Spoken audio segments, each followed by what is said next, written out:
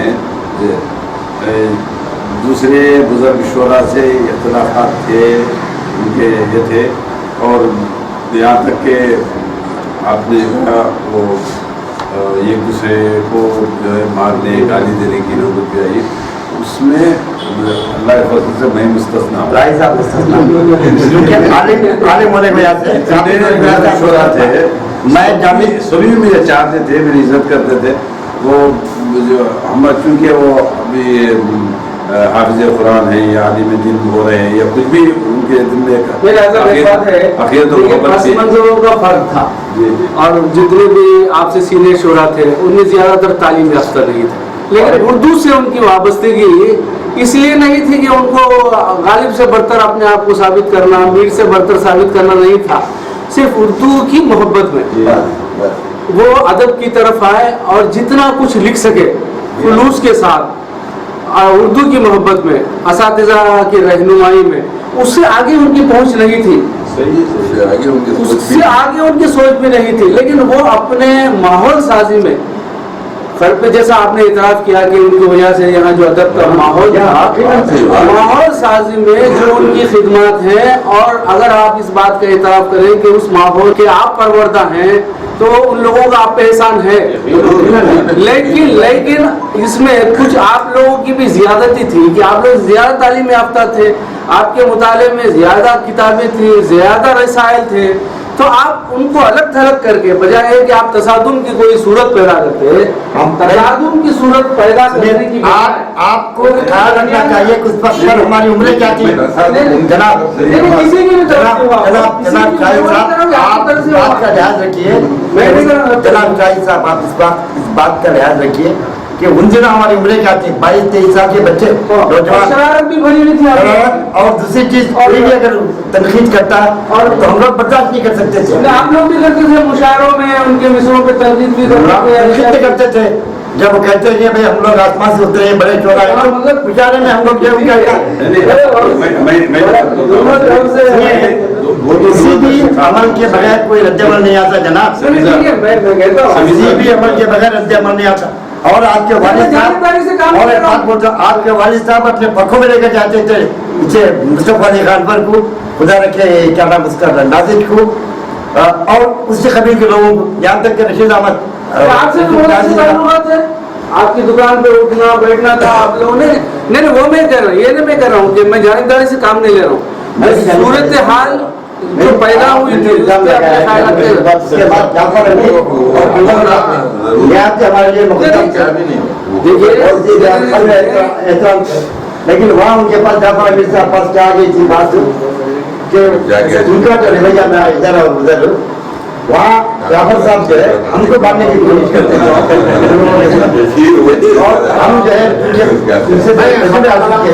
کہتے ہوئے یہ کہنا چاہوں گا کہ یہاں راہی سے ملنے کی جگہ کڑپا سے ملنے اگر ہم پہ الزام لہجے والوں پر الزام ہے کہ کڑپا میں ادب میں جو ہے تفرقات ڈالنے کے ذمہ دار ہم لوگ ہیں تفریق کے ذمہ دار ہیں جبکہ ہم نے کوثر نوید کے کڑپا میں آنے کے بعد کوثر نوید کے ساتھ ایک گروپ نعیم صدیقی کے ساتھ ایک گروپ اور ذکی صاحب کے ساتھ ایک گروپ کڑپے کے شعراء ادبا ذرا تعلیم یافتہ سنگھ سے جو واقف تھے وہ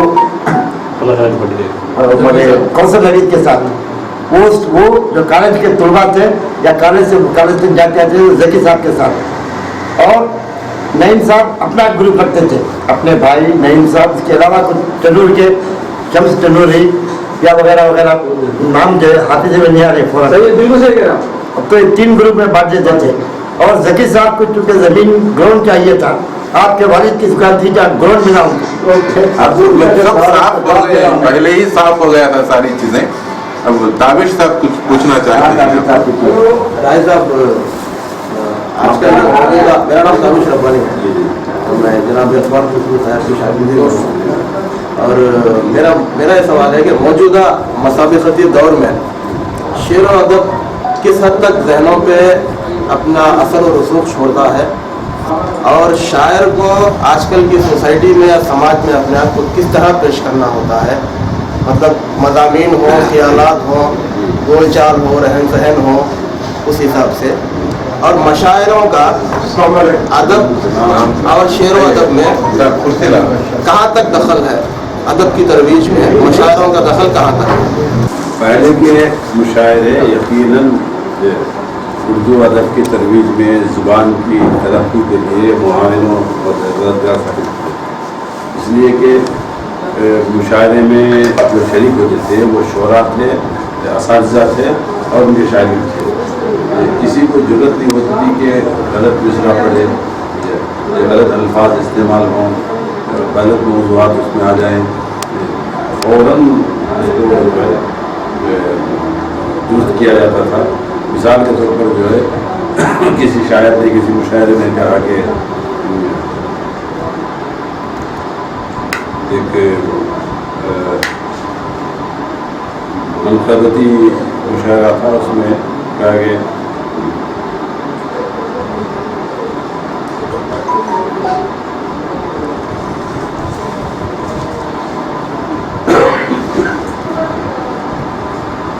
ایک مصرع تھا، گنجے علی کے گوہر یکتا حسین ہے،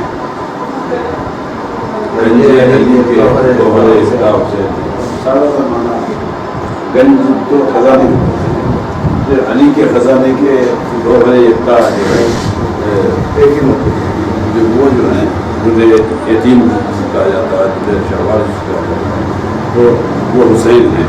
حضرت حسین کی تاریخ میں جو ہے گوہر گنجے علی کے گوہر یکتا حسین ہیں شاید سنا. تو فوراً مقابل کے یہ اساتذہ کے لوگ بیٹھے ہوئے تھے، انہوں نے کہا ہاں ماشاء اللہ کیا شعر کہا آپ نے. آج معلوم ہوا کہ علی حضرت علی گنجے ہے، گنجے علی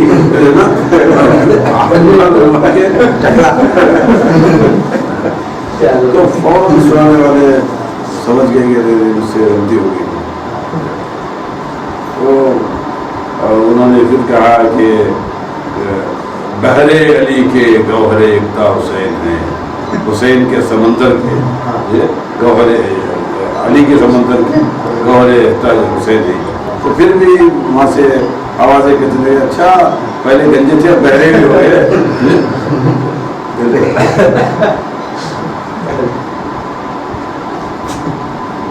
تو اس کے بعد وہ سمجھ کر اس نے کہا کہ درجے علی کے گوہر یکتا حسین سناٹا.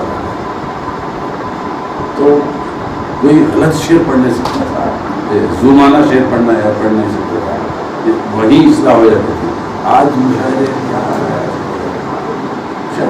ختم ہو گئے، یہ تو ذہنی عیاشی ہے. مطلب اس دور میں اگر ایسی بات ہے تو مشاعروں کو ٹوٹلی بند ہی کیوں نہیں کروا دیا جاتا یا پھر اثر نہیں چھوڑ دیا جاتا ہے ہمارے ہاتھ جدید ضوابط کے ساتھ کہ یہ ضوابط ہوں، اس طرح دستور ہو مشاعروں کا، وہی مشاعرے اگر پھر اثر نو شروع کیے جائیں تو کچھ حل نکل سکتا ہے کہ آپ کی. ہاں اسی لیے تو نشستیں جو ہوتی نا، یہ چھوٹی چھوٹی محفلیں ہیں، نشستیں ہیں، اس نشستیں میں ایسی بہترین شاعری آپ سنائیے، سنیے، حظ اٹھائیے اس کا، تو وہ ہو سکتا ہے اسے فائدہ ہو.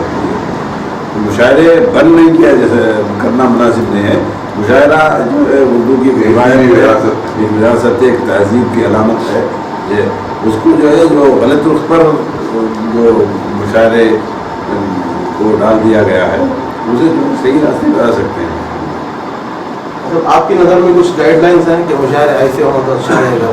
مشاعرے ایسے کہ بھی مشاعرے میں شریک ہونے والے جو ہیں آپ اچھے شعراء کو بلائیے جو صحیح شعر کہہ رہے ہوں، آپ کی نظر میں جو ہے اچھے شعراء ہیں، غلط شعراء نہیں ہے. پورے کے پورے یہ ون شعراء ہونا کوئی ضروری نہیں ہے. شاعر صحیح طور پر وزن میں پڑھ رہا ہے، اس کے موضوعات جو ہیں رقیق نہیں ہیں، تو بس ہے کافی ہے. دوسرا سے آپ مشاعرے کرائیے، زبان بھی درست ہوگی اور ادب کو بھی فائدہ ہوگا. لیکن میں یہ کہتا ہوں کہ کوئی صاحب 60 سال سے ہمارے پروفیسر صاحب جی 60 سال سے یہ شعر کر رہا ہے. میں ان سے مجھے ایک سوال کرنے کی ضرورت کر سکتا ہوں کہ بھئی آپ کے 60 سالہ سرمایے میں شعری سرمایے میں کوئی ایک شعر اردو ادب میں یا شاعری میں اضافے کا باعث بنا ہے؟ ایک شعر واقعتاً اگر ایک شعر آپ بتا رہے ہیں تو ہم کو خوش ہونا چاہیے. بھائی اس نے کچھ نہ کچھ دیا ہے, کچھ نہ کچھ دیا. وہ ایسا نہیں ہے, ایک روایت ہے, ایک رواج ہے. کر رہے ہیں ہمارے کڑبے کے پرانے شعراء کا معاملہ ایسا ہی تھا. ہم بار بار یہ ہمارے سینئر جو ساتھی ہیں ان کے علاوہ میں نے بھی کئی لوگوں سے گزارش کی بھائی ذرا سا بدلیے, ذرا سا ہی کی. اب وہ ان کو بدلنا آتا ہی نہیں, بدلنا نہیں آیا تو مخالفت نہیں, بدلنا نہیں آتا ہی نہیں تو چاہنا کیا ہے, آتا ہی نہیں تھا. تو اس کے لیے کیا کر دیا, اپنے احساس کمتری کو مٹانے کے لیے ہم پر حملہ کرنا شروع کیا. یہ غلط ہے, یہ شاعری نہیں ہے, فلاں ہے, فلاں ہے. تو ہم اس وقت ان لوگوں سے ہم نے کہا کہ ہمارے پاس ایسے شعر ہیں تو کہیں بھی آپ پیش کر سکتے ہیں. دعوے کے ساتھ ہم کہہ سکتے ہیں یہ اللہ کا فضل ہے, یہ جو ہے تحدیث نعمت کے طور پر ہے, کوئی فخر کے طور پر نہیں ہے. غالب سے لیتے ہوئے آج تک کسی نے ایسے شعر نہیں کہے, ایسے شعر ہمارے پاس موجود ہے. کوئی کہہ سکتا ہے مثال کے اوپر ذرا آپ ہٹ گئے, اچھا آ جائیے, کوئی کہہ سکتا ہے کہ آپ نے اچھا کیا تطہیر خواہش بھی نہ کی, آپ نے اچھا کیا تطہیر خواہش ہی نہ کی, ورنہ زمزم چشمہ ناپاک ہوتا غالباً. اب غالب سے لیتے ہوئے, اقبال سے لیتے ہوئے آج تک بھی دیکھیے, آپ نے اچھا کیا تطہیر خواہش. اب بھلے اس کی خواہش کتنی بری ہوگی کہ اسے پاک کرنے زمزم کا پانی استعمال کیا تو بھی چشمہ سمجھے, چشمے زمزم جو ناپاک نہیں ہو سکتا وہی ناپاک ہو جاتا ہوتا شاید. ایسے ہمارے لہجے کی شعراء میں ہر ایک کے پاس ہے, صفی صاحب کے پاس, میرے پاس, ساغر صاحب کے پاس, جامی صاحب کے پاس, رابر کے پاس, ہر ایک کے پاس ہے جو واقعتاً اضافے کا سبب ہے. اب ہماری بھی ایک ہے, کوئی چیز اچھی ہم کو لگتی ہے تو ہم چاہتے ہیں کہ اپنے دوست احباب میں تقسیم کریں اس کو, ان سے بھی خواہش کریں کہ بھئی آپ بھی جو اس طرح سے, یہی معاملہ تھا, دوسرا کچھ نہیں. شاید ایسے سے بات ادھوری لگی. وہ جو درمیان میں جو کھڑے ہوئے لوگ تھے انور اللہ اور جعفر امیر صاحب, ان کی کوششیں رہی کہ وہ کھائی جو آ گئی تھی ہم میں اور بزرگ شعراء میں, اس کھائی کو مٹانے کے لیے دونوں نے کوشش کی, لیکن کہیں بھی جو ہے وہ راستہ نہیں نکل سکا اس وقت, کیونکہ وہ لوگ خود کو جو ہے بڑی مسلط پر بیٹھ کر بٹھائے رکھا تھا اور ہم زمین پر بیٹھے ہوئے تھے. کہاں تک سر اٹھا کر ان کی طرف دیکھتے ہوئے گردنیں دکھنے لگ گئی تھی. بہت سے شعراء سے رہے تھے اور رہے ہیں. جی آپ فرما رہے ہیں کہ جعفر امیر صاحب نے لہجے گروپ اور اس جعفر صاحب کی بات کیسے آپ رہے تو ان کے پاس کبھی بھی اپنا یہ ارادہ یہ نہیں, مستقل کوئی بھی یہ نہیں ہے ان کے پاس. اب تھوڑی دیر پہلے ایک لہجہ بولتے ہیں, اس کے بعد بھی بدل جائے. ان کا اپنا لہجہ جو بھی رہا ہو, ان کا ایک منفرد نظریہ ضرور پہلے بھی لہجوں کے تعلق سے جو ہے ان کے خیالات اچھے نہیں تھے, بار بار کہتے تھے, کیونکہ میرے بے تکلف دوست رہے ہیں.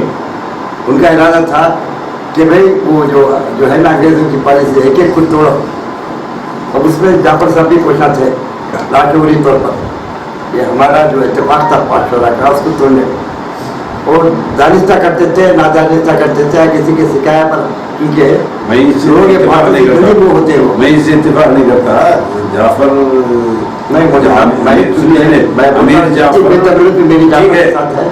میں بھی آپ سے اتنا تو نہیں, لیکن جو میں بھی بہت قریب رہا ہوں, جانتا ہوں. یہ جو ہے جعفر امیر کی طبیعت کی ذات جو ہے الگ تھی، یہ وہ کوئی جان بوجھ کے، وہ تو کھلے کہنے والے بھائی یہ غلط ہے تو غلط کہتے تھے، راہی یہ غلط ہے بولتے تھے، صفی یہ غلط ہے بولتے تھے، ان کو کوئی ایسا حربہ استعمال کریں گے لوگ توڑے ہیں یہ حربہ نہیں بنتے تھے، میں جانتا ہوں ایسا وہ جان بوجھ کر وہ نہیں کرتے تھے، کسی جان بوجھ کر نہیں کرتے تھے، اتفاقاً کوئی بات ایسا ہوگی ورنہ امیر جعفر جیسا آدمی فوراً فیصلہ کر اچھا ہو برا ہو صاف صاف بول دیتا، لکھ بھی دیتا ہے نا اپنی کتاب میں انہوں نے لکھا دنیا کے لیے، اب اس سے بڑھ کر کیا چاہیے بھائی؟ وہ ڈر کس کا، خوف کس کا؟ جو بھی ہے لکھ دیا ٹھیک ہے الحمدللہ، وہ کوئی بات نہیں، دل میں رکھ لینا یہ غلط ہے بولے تو۔ ہاں البتہ شاعر کے حصے سے اگر کہا جائے تو انور اللہ صاحب اللہ خلیق رحمت کرے، ایسی پیاری شخصیت کلپنا پیدا کرنا چاہیے کہ عظیم شخصیت انسان کے حصے سے، شاعر بھی اچھے تھے لیکن وہی روایت کے، وہی گرو بلبل کے، روایت شاعری غلط نہیں ہے لیکن کوئی نئی بات پیدا کرنے کی کوشش نہیں کی۔ انور صاحب کی شاعری میں صرف روایت نہیں رہی، روایت کی یا رومانیت کی توسیع ان کے پاس نہیں تھی، ٹھیک ہے لیکن نہیں روایت بھی اور نئے لفظوں کو ان کے پاس جگہ نہیں، جو اپنے طور پر سمجھتا ہوں روایتی شاعری غلط نہیں ہے، اس کا بھی ایک مقصد ہے، اس کا بھی ہے، اس سے آدمی میں ایک مسرت، ایک عزم اٹھانے کا جذبہ پیدا ہوتا ہے، آدمی اس سے بھی فائدہ اٹھاتا ہے۔ کئی اساتذہ کے شعر ایسے ہی ہم جو ہے اپنے مختلف اوقات میں جب ہم کو ضرورت پڑ جاتی ہے تو ہم شعر گنگناتے ہیں، پڑھتے ہیں نا، اساتذہ کے اور ایک سوال ہے، یہ جو آپ کو روایتی شاعری ہے اسے مطالعہ کرنے سے یا پھر سننے سے ایک طرح کا لطف ملتا ہے، جبکہ جدید شاعری نہ تو پڑھنے میں اتنا لطف اندوز ہوتی ہے اور نہ ہی سننے میں، اور کئی شعر اتنے مبہم ہوتے ہیں کہ جنہیں سمجھا بھی نہیں جا سکتا۔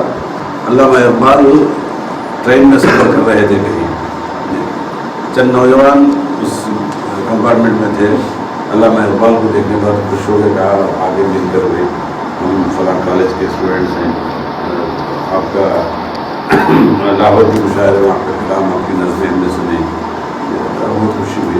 اس کے بعد انہوں نے فرمائش کی اقبال سے کہ کوئی نظم سنائیے، کوئی اشعار سنائیے، انہوں نے ٹالا نہیں، چھوڑیے، نہیں سنائیے ہم مشتاق کو سنیں۔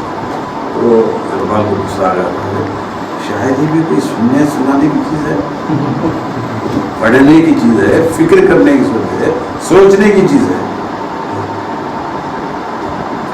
شاعری جو ہے ریل آتی ہے، ریل جاتی ہے، ریل جاتی ہے، ریل آتی ہے، دو مصرے بنے بولے تو یہ شاعری نہیں، یہ شاعری نہیں ہے جی، مجھے آپ کو سوچنے پر مجبور کرنے والی چیز ہی شاعری جی۔ یہ جو ہے بعض لوگوں کو بریانی پسند، بعض لوگوں کو سادہ کھانا پسند، بعض لوگوں کو روٹی، بعض لوگوں کو سنگٹی جو ہے وہ پسند، تو اپنے اپنے پسند۔ کوئی کلاسیکی شاعری سے محسوس ہوتا ہے، کوئی کلاسیکی شاعری سے محسوس ہوتا ہے، کوئی جدید شاعری سے محسوس ہوتا ہے، تو اس طرح سے جو ہے اس کے اپنے مزاج کے مطابق وہ اپیل کرتی ہے شاعری، لیکن شاعری ٹوٹلی فکر کی چیز ہے۔ یہ سب سے بڑی غلط فہمی ہم لوگوں میں ہے کہ ہم شاعری دوسروں کے لیے کر رہے ہیں، بالکل غلط ہے۔ کوئی بھی بڑا شاعر دنیا کی کسی بھی زبان میں لکھتا ہو، وہ دوسروں کے لیے اس نے شاعری کی، خود اپنے لیے شاعری کی، آپ کو خود اپنے آپ کو مطمئن کرنے کے لیے شاعری، موڈ ہو گیا، رجحان ہو گیا اس کا لکھنے کا، یہ ہوا تو فوراً لکھنا شروع کر دیا، تو اس وقت دوسروں کو خوش کرنا، دوسروں کے نفسیات کے مطابق جو ہے اشعار ڈالنا، یہ نہیں رہتا ذہن میں۔ آپ بھی لکھتے ہیں تو کسی اور کے لیے، پہلے جو ہے خود ہمارے لیے، خود اپنے لیے لکھ لیتے ہیں ہم، جب ہم کو پسند آ جاتی چیز تو اس میں جو ہے شیئر کرتے ہیں، شریک کرتے ہیں اپنے دوسرا بات، کیوں سناتے ہیں؟ تو آپ کوئی چیز اچھی چیز پسند آ گئی تو آپ دکھاتے نہیں، وہ دیکھیے فوٹو کتنی اچھی ہے، دیکھیے مطلب کیسا اچھا ہے،